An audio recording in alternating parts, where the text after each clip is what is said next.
Good evening, ladies and gentlemen. Welcome to another video from Tall Travel. So I'm still here in the stunning city of Novosibirsk in Siberia. So I've been wanting to make a video for the last couple of days, alright, because I'm getting, let's say, an increasing amount of comments in my last couple of videos saying things like, Tall Travels, you're a spy. Tall Travels, you're a propagandist. Tall Travels, you're on Putin's payroll. So yeah, everybody, people are calling me a propagandist because I'm saying it's not a bad idea for some people to move to Russia, which is absolutely true. Since I started the channel, there have been some people saying Tall Travels is a MI5 agent or MI6 agent. I can't remember which is which. There's one that's internal, one that's external. Okay, so that's absolutely possible. Who knows? But I don't think there's been a worse paid MI5 or MI6 agent in history. He has to eat in Soviet soup kitchens and stay in Soviet hotels.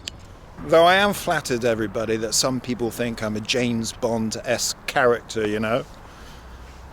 The name's Travels, Tall Travels. I have a kvass, shaken and not stirred. Anyway, that's the whole idea of being a spy, isn't it? You should be inconspicuous, so... yeah, in these parts of Russia, if you eat in the Soviet soup kitchens, stay in Soviet hotels, and nobody's going to suspect a thing. Anyway, guys, I'd like to say on the record that Tall Travels is not a spy, or a spion, as we say in this part of the world. But I can't prove it, can I? So some of you are not going to believe me, but that's life. There's a bloke with a dog there, and I was shouting about being a spion, and he was looking at me in a dodgy way. Okay, everybody, so next on the list is Tall Travels is on Putin's payroll. Because I've dared to say nice things about this country, I obviously must be being paid by the Kremlin.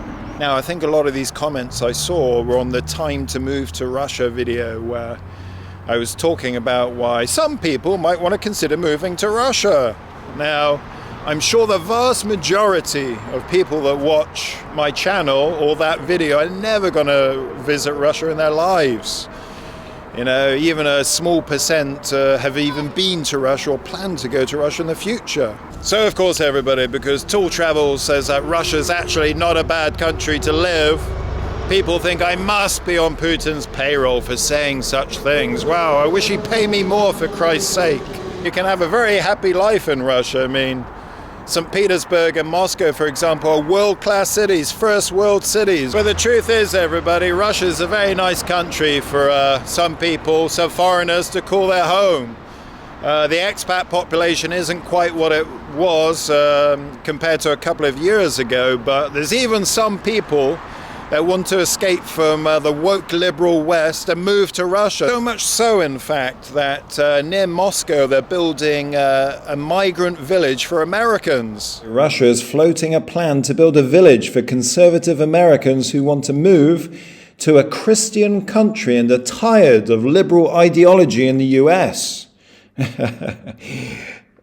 Russia's building a village for US expats who are tired of liberal ideology, a lawyer told state media. The project is approved and slated to house some 200 American and Canadian families, he said. Russia has in recent years sought to position itself as a bastion for traditional moral values. There are 70 genders. It is not known what will happen next. Most of the expats who want to move to the village are Catholics and strongly believe in the prediction that Russia will remain the only Christian country in the world. Now, everybody, I'm not expecting a huge deluge of foreigners moving to Russia because they see my Time to Move to Russia video.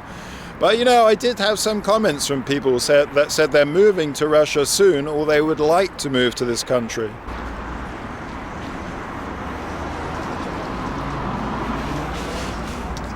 So I just went across the road to the Magnet supermarket there to buy an energy drink, and when I was coming back from the supermarket, I don't like to use pedestrian crossings because back in the UK or in Serbia, you know, I'm not waiting for the green man. Jaywalking is quite a serious thing in Russia. I was caught in St. Petersburg a couple of weeks ago, and luckily I always carry my ID in my pocket. I have a Serbian identity card, so I pulled that out and no problem. And this time It's a little bit more of a telling off, but not that serious. They checked my ID again and they said you mustn't cross a road like that anymore. And I told them in Russian that back in Serbia and UK I just run across the road whenever I like, and they laughed, and that was it. So everybody, let's get back to the topic in question. Is Tool Travels on Putin's payroll? Well, dear Vladimir Vladimirovich, please pay me more, because 10,000 rubles a month is not enough for an Englishman to live in Russia. You can say anything nice about Russia these days and you're on Putin's payroll. You can say, I like the pelmeni, Putin's payroll. I like Russian women, Putin's payroll. I like, I don't know, Matryoshka dolls, Putin's payroll. Another thing that keeps popping up in my comments is, Tour Travels, you're going to Russia, and by spending money there, you're funding the evil regime. Well, excuse me, everybody, but many of you are going to some countries around the world with some very questionable human rights records, and who are supplying weapons to various conflicts around the world. I think there'd be fewer people objected if I went to somewhere like Saudi Arabia, for example. You know, Saudi Arabia, that place where they throw gays off the top of buildings. Some of you will say, oh well, that's just their culture. We can't say anything about it because it'd be Islamophobic. Now everybody, I just want to pause this video for a second because I just found something very interesting on the ground. A bullet casing, everybody. Just what you expect to find in a little park in the middle of Novosibirsk. I'm not going to touch it. And what can we say about the United Arab Emirates, everybody? You know, that playground for the rich and famous, shopping heaven. It's not so much fun if you're an Indian construction worker, though. And what about other countries that tourists flock to each and every year? Turkey, Thailand. And what about people back in my country, in the UK? Your taxes are paying for British weapons to be sent to Saudi Arabia, which are being dropped on Yemeni children. Really? Is that what we're doing? I didn't see anything on the 6 o'clock news. And let's be honest, everybody, there's a lot of shit munchers back in the West who are getting their daily feed of mainstream media. They're not questioning any other viewpoint whatsoever. A lot of people that don't want to know the truth or listen to any different version of reality. So they come home from a hard day's work, sit on the sofa, watch the 6 o'clock news, and think they're so well informed. So they go into work the next day and they say, did you see what was on the 6 o'clock news last night about Russia and Ukraine? And the other guy's like, oh my God, I saw the same program. Well, isn't that a coincidence? Ukraine, where the hell is that?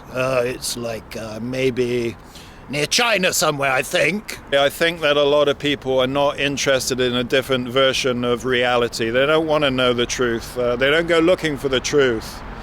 Because if they went looking for a different version of events, they might find out they've been lied to. And that'll throw the whole world into chaos. They'll start questioning everything. So everybody, let's talk about the king's coronation. So all Brits were supposed to swear an allegiance to the king. Well, the Extinction Rebellion turned up. Now, they're not my favorite group of people, I must say. But they were just peacefully protesting. They were just holding up placards saying, not my king. And the police grabbed them and they threw them in jail.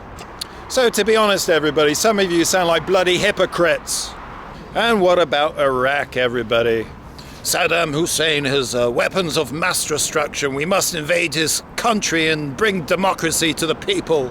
Now, I know what you're thinking. Iraq is a shit ton of oil, but that's just a coincidence. You say anything different, you're spreading disinformation and you're a conspiracy theorist. But you killed 1 million Iraqis. Well, that's regrettable, I must say. Now, have you actually looked at the protest laws in some EU countries? Well, I have, and they're not much different to Russia, I can tell you. Now, everybody, for the record, I can say that I really like Ukraine and I really like Ukrainian people because they're the same as Russian people. If you think Ukrainian people are great and Russian people are bad, then you're talking shit, I'm afraid, because they're the same people. It would be very hard for most people to tell the difference between a Ukrainian and a Russian person if they met one. The war very much reminds us of the war in Yugoslavia in the 1990s, where powerful forces were driving once brotherly nations apart. So everybody, I'm very grateful to be invited to Russia as a guest to spend my time here.